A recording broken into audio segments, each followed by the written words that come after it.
แก่คนทุกข์คนยากคนในทีมทุรกันดารอยู่ที่เมืองนากายสปปลาวอันนี้ก็เป็นสุดเสื้อผ้าเขาสิแจกไปถุงละหลังคาเฮือนถุงละหลังคาเฮือนก็สิเอาคนทุกข์คนยากเอามาร่วมกันอยู่ตรงนี้ก็คือให้แจกทีเดียวเลยมันยังไงนะ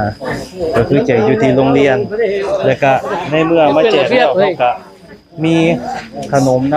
ำมีขนมก็คือเขาเอิ้นขนมหยังก็ข้าวจีใส่นมเนาะเขาเอิ้นว่าข้าวจีใส่นมนำว่าซั่นว่าครบกันบ่หั่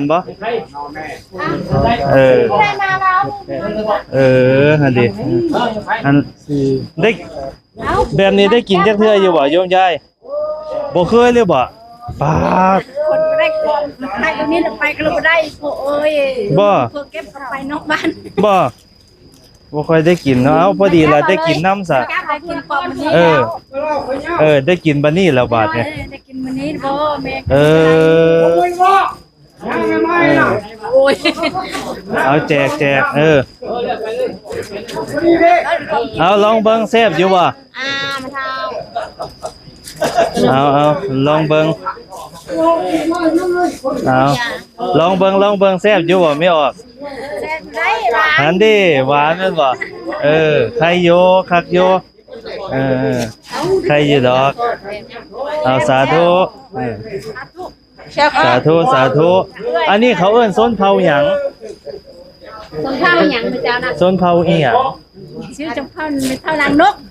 ชื่อเลยนะส้นเผาภาษาไม่เจ้าน่ะเจ้าน่ะส้นเผาเลยลาวนกอันว่าไทยเลิกไทยเลิกไทยหยังเอิ้นไทยหยังเผาเนี่ยเป็นเจ้าไทยบ่ส้นส้นเผาบู้บ่บู้คือบ่ได้จะซีก่อนอันนี้น่ะจังบู้เอาลองเบิ่งเด้อไม่ออกเด้อลองกินเบิ่งนี้เด้เดี๋ยวพวกออกเพิ่นสาธุเอาลองเบิ่งเด้อเอาสาธุนำกันเอาบุญมาฝากสู่ท่านทุกคนขอพระเพียงไว้สาธุ